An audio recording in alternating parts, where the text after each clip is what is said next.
All right, welcome back, guys. Let's catch up on Natasha Akpoti.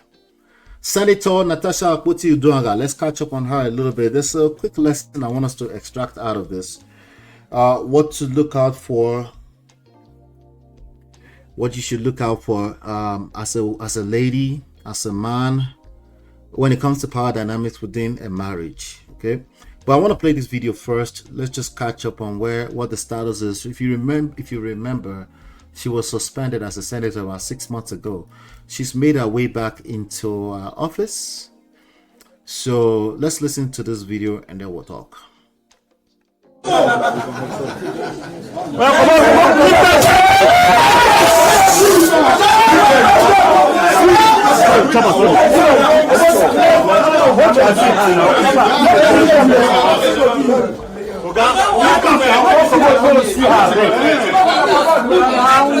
Look this way. It's actually just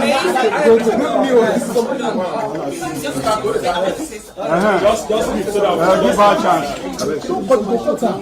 In retrospect, it's actually amazing how much we have had to face. Let's give our public. It's actually amazing how much we have had to face and survive in the past 6 months. And most of it happened to the full glare of Nigerians. From the unjust suspension to the recall. We survived the recall.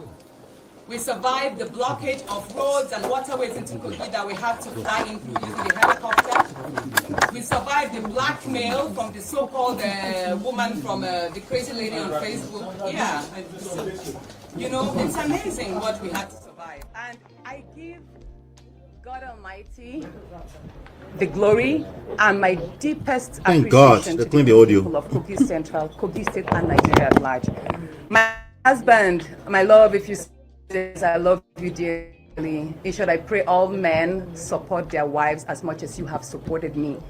And my children, thank you for your sacrifices. So in everything, it just shows that sometimes it's good to put the institutions to test. We can't cow down in the face of injustice. No one is more Nigerian than us. Senator Akpabio is not more of a senator than I am. He's not a governor of this place. And he treated me as if I was his servant or I was a domestic staff in his house.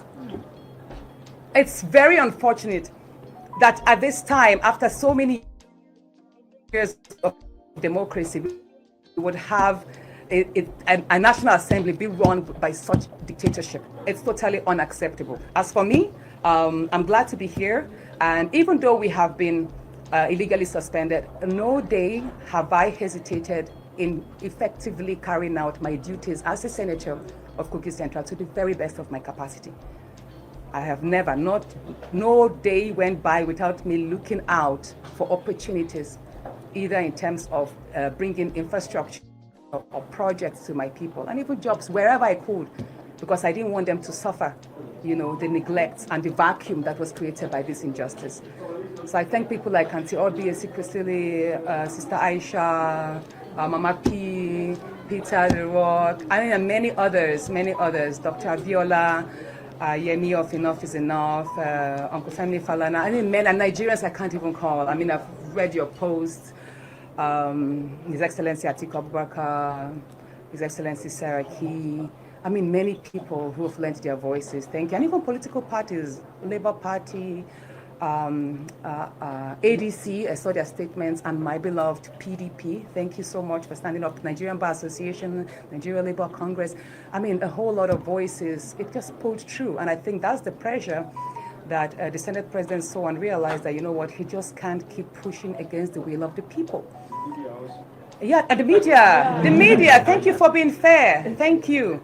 Even though at the time I did observe 3 months ago there was some silence, like, and I understand intimidations can come, and you all have families to cater for, and unfortunately we are at a country today whereby pretty much lives mean nothing. So I don't blame you, members of the media, who at a particular time withheld publishing facts as they happen. But I just want to let Nigerians know that the future is bright. we just can't give up our hopes. Our democracy is evolving, and I trust that every day leading into 2027, we will be able to put out actions that will be worthwhile, because patriotically we have a country to save. Thank you all so much for your love and support. All right, so that was that. But why am I pulling that up today? I'll tell you why. There is something that most people, of course, are not paying attention to. Most people are engaged in this news because of politics. But then I saw a post that I thought was that is worth it. That I pulled this up and highlight it here with regards to dating, relationship, and marriage. A lot of, especially ladies, women, there's a lot of people that are confused. They don't know what a supportive partner looks like, you know. And I would say a lot of men are also confused in that regards, you know, in terms of what does it mean to support my family, right? So I saw this post. It was posted on the Yeye Kudi courtroom. It says, "What do you think? Can't women juggle politics, marriage, and motherhood?" You know, as far as the 2025 version of the traditional man is concerned right now, they don't believe that's possible. I actually believe that that's a timeless concept. There's always been, we've always had women in positions of power. It might not be as pronounced, right? But we've always had women in cabinets at traditional rulership. You always have at least in Yoruba land, there's always been the Yalo Day. They've always had powerful women. So you might call it the exception, but they existed. It was a possibility. It was a thing, right?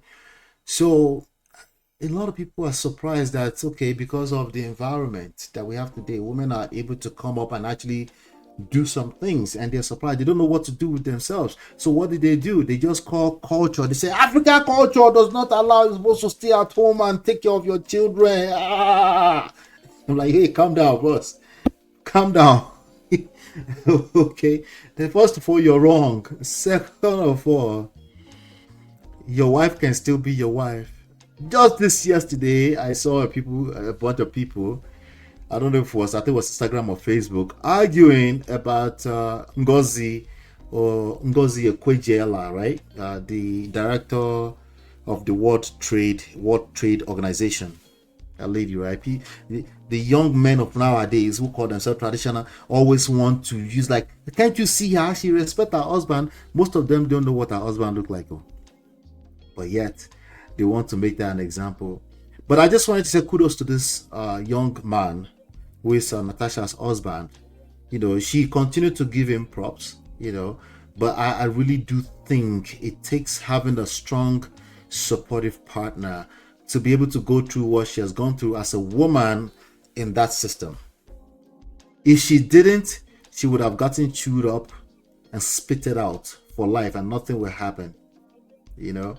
And I wanted to highlight that as one of the pros of having a good supportive partner. If you ever wonder what are the benefits, Seth, who needs anybody? Well, we all need someone. It doesn't have to be a romantic partner, but we all need someone. If it's a romantic partner that is very supportive, oh yeah, it's really, really good, right? Somebody that you have sex with from time to time. I don't know why I said that, but anyway, the point is that somebody that you know, that you are doing life with, right? And they can be supportive for you behind the scenes. It goes a long way. Imagine being out there and fighting all those battles and then coming back home and knowing that you have somebody supportive who has your back. Or let's flip it. What is the alternative of that? You come home and somebody is waiting there to show you basketballs, to confirm that they've been telling you that if you don't behave very well, they will show you, right? And they are the one now confirming what people are accusing you of out there. Imagine that. Yeah. So I just thought it was very good. It was very important that I highlight this. Don't compare. This is not the moment to compare your partner to this partner. I want you to understand that when somebody has a partner like this, it didn't fall out of the skies. Okay, first of all, they have their own issues.